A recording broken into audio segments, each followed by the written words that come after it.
Del amor y otros demonios de Gabriel García Márquez, continuación del capítulo 3. El obispo fue notificado el lunes de que Sierva María estaba lista para los exorcismos. Había terminado la merienda en su terraza de campanulas amarillas y no le prestó una atención especial al recado. Comía poco, pero con una parsimonia que podía prolongar el ritual por 3 horas. Sentado frente a él, el padre Cayetano de Laura le leía con una voz bien impostada y un estilo algo teatral. Ambas cosas convenían a los libros que él mismo elegía a su gusto y criterio. El viejo palacio era demasiado grande para el obispo, que se bastaba de la sala de visitas y el dormitorio y la terraza descubierta, donde hacía las siestas y comía hasta que empezaba la estación de lluvias. En el ala opuesta estaba la biblioteca oficial que Cayetano de Laura había fundado, enriquecido y sostenido de mano maestra, y que se tuvo en su tiempo entre las mejores de las Indias. El resto del edificio eran 11 aposentos clausurados donde se acumulaban escombros de 2 siglos.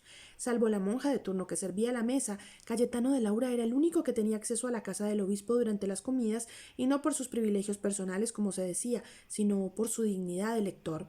No tenía ningún cargo definido, ni más título que el de bibliotecario, pero se le consideraba como un vicario de hecho por su cercanía del obispo, y nadie concebía que éste se tomara sin él alguna determinación de importancia.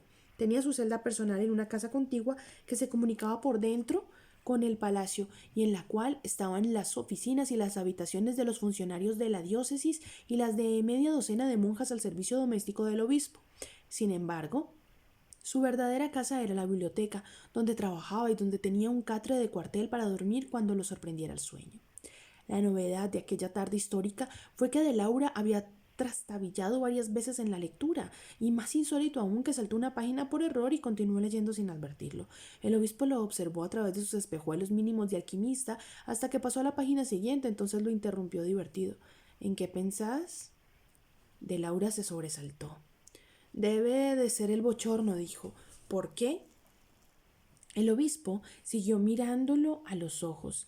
Seguro que es algo más que el bochorno, le dijo, y repitió en el mismo tono. ¿En qué estabas pensando?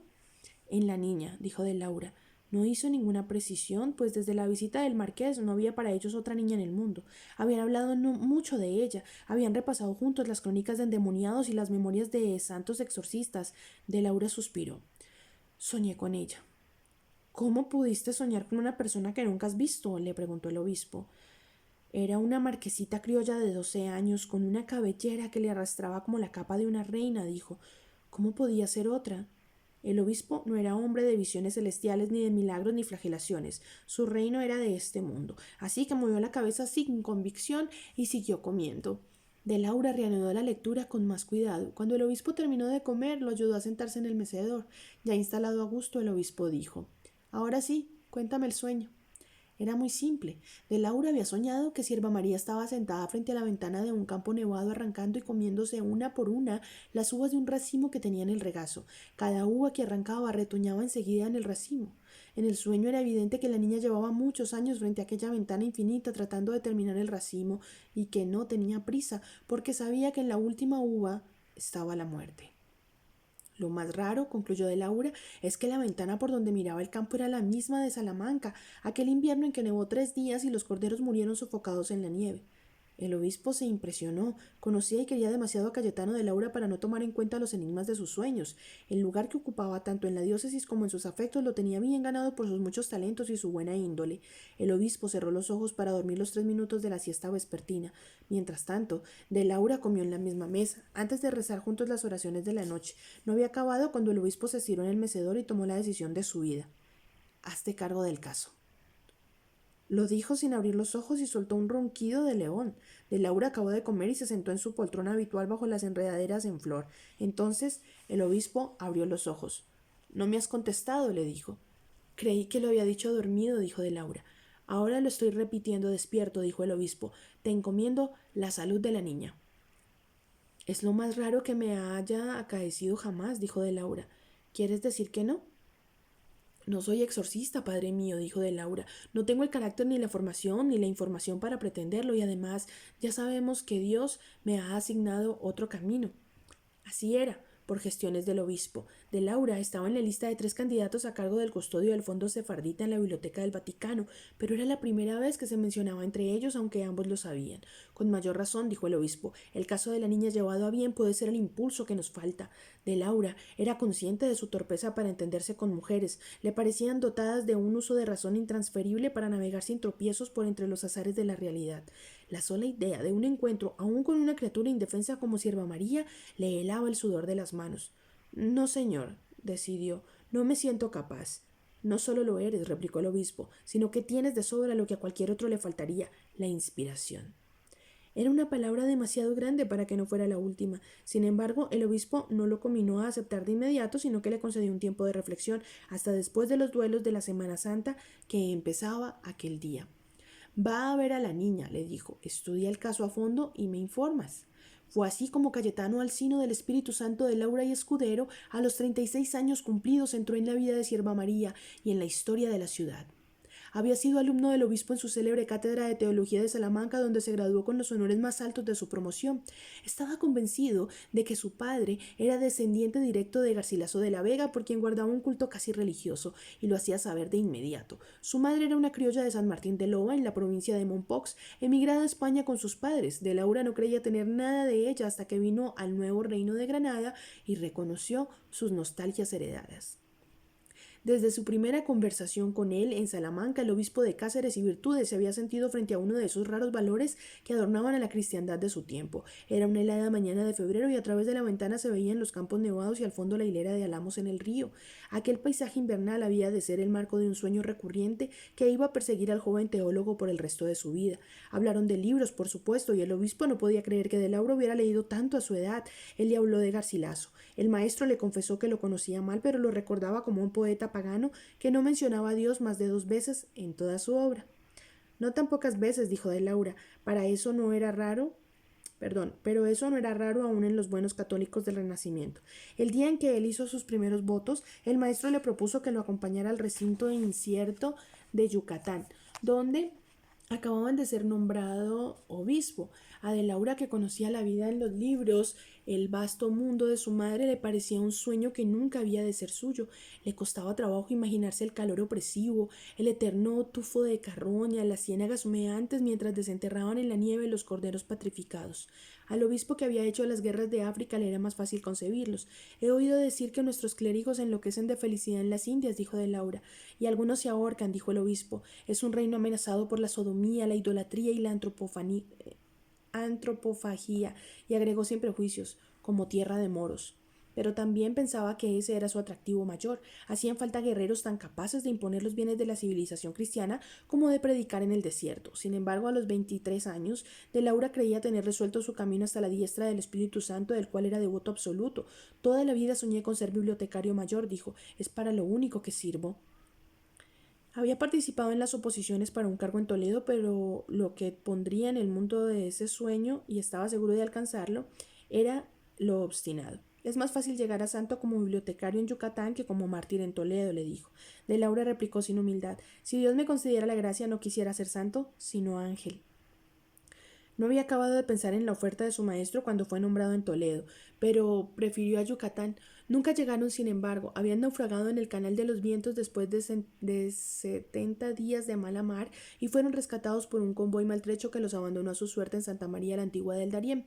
Allí permanecieron más de un año esperando los correos ilusorios de la flota de galeones hasta que al obispo de Cáceres lo nombraron interino en estas tierras cuya sede estaba vacante por la muerte repentina del titular. Viendo la selva colosal de Urabá desde el batel que los llevaba al nuevo destino, de Laura reconoció las nostalgias que atormentaban a su madre en los inviernos lúgubres de Toledo, los crepúsculos alucinantes, los pájaros de pesadilla, las podredumbres exquisitas de los manglares le parecían recuerdos extrañables de un pasado que no vivió. Solo el Espíritu Santo podía arreglar tan bien las cosas para traerme a la tierra de mi madre, dijo. 12 años después, el obispo había renunciado al sueño de Yucatán, había cumplido 73 bien medidos, estaba muriéndose de asma y sabía que nunca más vería nevar en Salamanca. Por los días en que Sierva María entró en el convento, tenía resuelto retirarse una vez allanado para su discípulo el camino de Roma. Cayetano de Laura fue al convento de Santa Clara al día siguiente. Llevaba el hábito de lana cruda a pesar del calor, el acetre del agua bendita y un estuche con los óleos sacramentales, armas primeras en la guerra contra el demonio. La abadesa no lo había visto nunca, pero el ruido de su inteligencia y su poder había roto el sigilo de la clausura.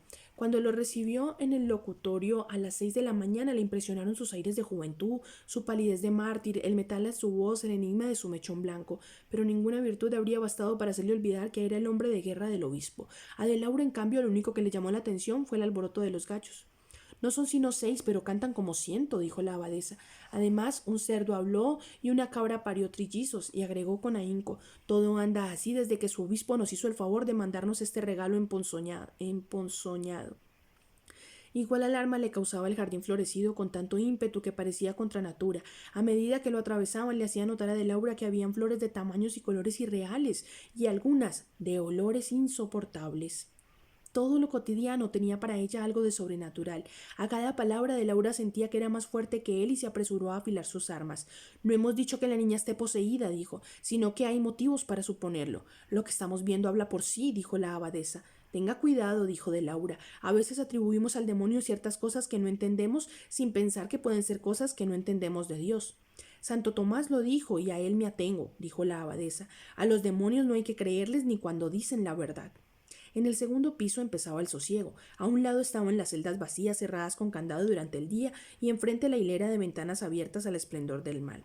Las novicias no parecían distraerse de sus labores, pero en realidad estaban pendientes de la abadesa y su visitante mientras se dirigían al pabellón de la cárcel. Antes de llegar al final del corredor donde estaba la celda de Sierva María, pasaron por la de Martina Laborde, una antigua monja condenada a cadena perpetua por haber matado a 2 compañeras suyas con un cuchillo de destazar. Nunca confesó el motivo. Llevaba allí 11 años y era más conocida por sus evasiones frustradas que por su crimen. Nunca aceptó que estar presa de por vida fuera igual a ser monja de clausura, y era tan consecuente que se había ofrecido para seguir cumpliendo la condena como sirvienta en el pabellón de las enterradas vivas. Su obsesión implacable, a la que se consagró con tanto ahínco como a su fe, era la de ser libre aunque tuviera que volver a matar. De Laura no resistió la curiosidad un tanto pueril de asomarse a la celda por entre las barras de hierro de la ventanilla. Martina estaba de espaldas. Cuando se sintió mirada, se volvió hacia la puerta y de Laura padeció al instante el poder de su hechizo. Inquieta, la abadesa lo apartó de la ventanilla. Tenga cuidado, le dijo. Esa criatura es capaz de todo. ¿Tanto así? Dijo de Laura. Así de tanto, dijo la abadesa. Si de mí dependiera, estaría libre desde hace mucho tiempo en una causa. Es una causa de perturbación demasiado grande para este convento. Cuando la guardiana abrió la puerta, la celda de Sierva María exhaló un vaho de podredumbre. La niña yacía boca arriba en la cama de piedra sin colchón, atada de pies y manos con correas de cuero. Parecía muerta, pero sus ojos tenían la luz del mar. De Laura la vio idéntica a la de su sueño y un temblor se apoderó de su cuerpo y lo empapó de un sudor helado. Cerró los ojos y rezó en voz baja, con todo el peso de su fe, y cuando terminó había recobrado el dominio. Aunque no estuviera poseída por ningún demonio, dijo, esta pobre criatura tiene aquí el ambiente más propicio para estarlo. La abadesa replicó, honor que no merecemos, pues habían hecho todo para mantener la celda en el mejor estado, pero Sierva María generaba su propio maludar. Nuestra guerra no es contra ella, sino contra los demonios que la habiten, dijo de Laura. Entró caminando en puntillas para sortear las inmundicias del piso y asperjó la celda con el hisopo del agua bendita, murmurando las fórmulas rituales. La abadesa se aterrizó con los lamparones que iba dejando el agua en las paredes. ¡Sangre! Gritó.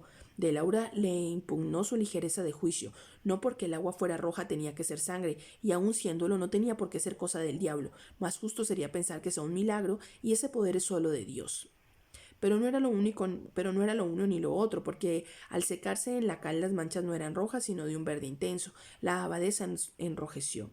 No solo las clarisas, sino todas las mujeres de su tiempo tenían vedada cualquier clase de formación académica, pero ella había aprendido la esgrima escolástica desde muy joven en su familia de teólogos insignes y grandes herejes. Al menos, replicó, no neguemos a los demonios el poder simple de cambiar el color de la sangre. Nada es más útil que una duda a tiempo, replicó de Laura en el acto, y la miró de frente. Lea a San Agustín. Muy bien leído que lo tengo, dijo la abadesa. Pues vuelva a leerlo, dijo de Laura. Antes de ocuparse de la niña, le rogó de muy buen tono a la guardiana que saliera de la celda. Luego, sin la misma dulzura, le dijo a la abadesa: Usted también, por favor. Bajo su responsabilidad, dijo ella. El obispo es la jerarquía máxima, dijo él. No tiene que recordármelo, dijo la abadesa con un sesgo de sarcasmo. Ya sabemos que ustedes son los dueños de Dios. De Laura le regaló el placer de la última palabra. Se sentó en el borde de la cama y revisó a la niña con el rigor de un médico. Seguía temblando, pero ya no sudaba. Vista de cerca, Sierva María tenía rasguños y moretones y la piel estaba en carne viva por el roce de las correas. Pero lo más impresionante era la herida del tobillo, ardiente y supurada por la chapucería de los curanderos. Mientras la revisaba, de Laura le explicó que no la habían llevado allí para martirizarla, sino por la sospecha de que un demonio se le hubiera metido en el cuerpo para robarle el alma. Necesitaba su ayuda para establecer la verdad, pero era imposible saber si ella lo escuchaba y si comprendía que era una súplica del corazón. Al término del examen, de Laura se hizo llevar un estuche de curaciones, pero impidió que entrara la monja boticaria. Ungió las heridas con bálsamos y alivió con soplos suaves el escozor de la carne viva, admirado de la resistencia de la niña ante el dolor. Sierva María no contestó a ninguna de sus preguntas, ni se interesó por sus prédicas, ni se quejó de nada. Fue un comienzo descorazonador que persiguió a de Laura hasta el remanso de la biblioteca. Era el ámbito más grande de la casa del obispo, sin una sola ventana y las paredes cubiertas por vidrieras de caoba con libros numerosos y en orden.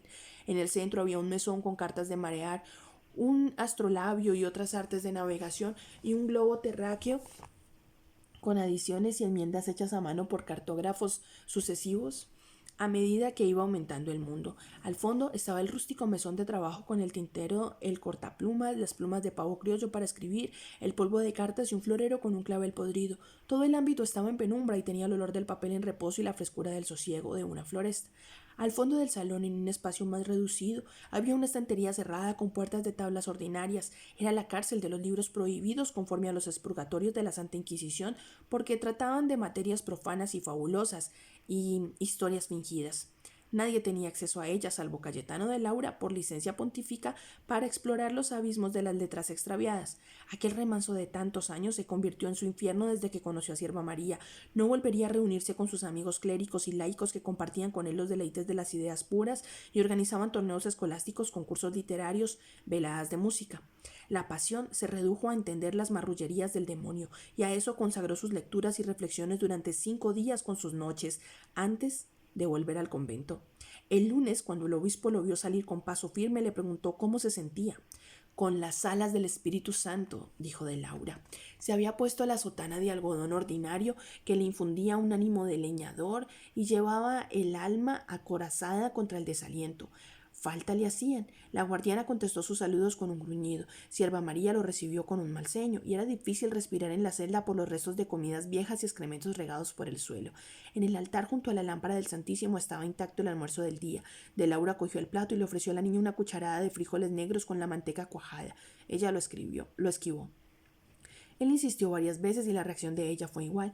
De Laura se comió entonces la cucharada de frijoles, la saboreó y se la tragó sin masticar, con gestos reales de repugnancia.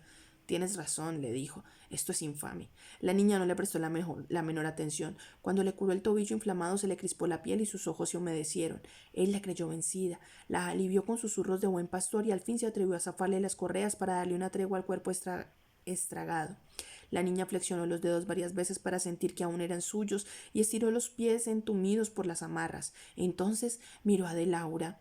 Por primera vez lo pesó, lo midió y se le fue encima con un salto certero de animal de presa. La guardiana ayudó a someterla y a amarrarla. Antes de salir, de Laura sacó del bolsillo un rosario de sándalo y se lo colgó a Sierva María encima de sus collares de santería. El obispo se alarmó cuando le vio llegar con la cara arañada y un mordisco en la mano que dolía de solo verlo, pero más lo alarmó la reacción de Laura, que mostraba sus heridas como trofeos de guerra y se burlaba del peligro de contraer la rabia. Sin embargo, el médico del obispo le hizo una curación severa, pues era de los que temían que el eclipse del lunes siguiente fuera el preludio de graves desastres. En cambio, Martina Laborde, la vulneraria, no halló la menor resistencia en Sierva María. Se había asomado en puntillas a la celda como al azar y la había visto amarrada de pies y manos en la cama. La niña se puso en guardia y mantuvo sus ojos fijos y alerta hasta que Martina le sonrió. Entonces sonrió también y se entregó sin condiciones. Fue como si el alma de Dominga de Adviento hubiera saturado el ámbito de la celda. Martina le contó quién era y por qué estaba allí para el resto de sus días, a pesar de que había perdido la voz de tanto proclamar su inocencia. Cuando le preguntó a Sierva María las razones de su encierro, ella pudo decirle apenas lo que sabía por su exorcista. Tengo adentro un diablo. Martina la dejó en paz pensando que mentía o que le habían mentido sin saber que ella era una de las pocas blancas a quienes les había dicho la verdad. Le hizo una demostración de arte de bordar y la niña le pidió que la soltara para tratar de hacerla igual. Martina le mostró las tijeras que llevaba en el bolsillo de la bata con otros útiles de costura. Lo que quieres es que te suelte, le dijo, pero te advierto que si tratas de hacerme mal, tengo cómo matarte. Sirva María no puso en duda su determinación, se hizo soltar y repitió la lección con la facilidad y el buen oído con que aprendió a tocar la tiorba. Antes de retirarse, Martina le prometió conseguir el permiso para ver juntas el lunes próximo el eclipse total de sol. Al amanecer del viernes, las golondrinas se despidieron con una amplia vuelta en el cielo y rociaron calles y tejados con una nevada de añil nauseabundo. Fue difícil comer y dormir mientras los soles del mediodía no secaron el fieno empedernido y las brisas de la noche depuraron el aire, pero el terror prevaleció. Nunca se había visto que las golondrinas cagaran en pleno vuelo ni que la edentina de su estiércol estorbara para vivir. En el convento, desde luego, nadie dudó de que Sierva María tuviera poderes bastante para alternar las leyes de las migraciones. De Laura lo sintió hasta en la dureza del aire. El domingo después de la misa, mientras atravesaban el jardín con una canastilla de dulces de los portales, Sierva María, ajena a todo, llevaba todavía el rosario colgado del cuello, pero no le contestó el saludo ni se dignó a mirarlo. Él se sentó a su lado, masticó con deleite una almojábana de la canastilla y dijo con la boca llena: «Sabe a gloria». Acercó a la boca de Silva María la otra mitad de la almojábana. Ella la esquivó, pero no se volvió hacia la pared como las otras veces, sino que le indicó a de Laura que la guardiana lo espiaba.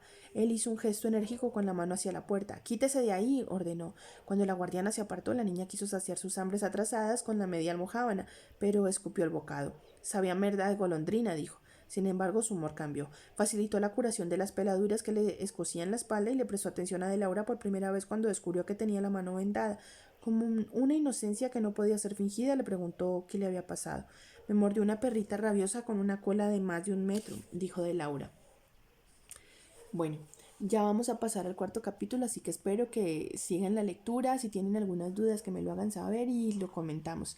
Es una historia que se va convirtiendo en todo un misterio y me encanta. Espero que a ustedes también les esté gustando. Gracias.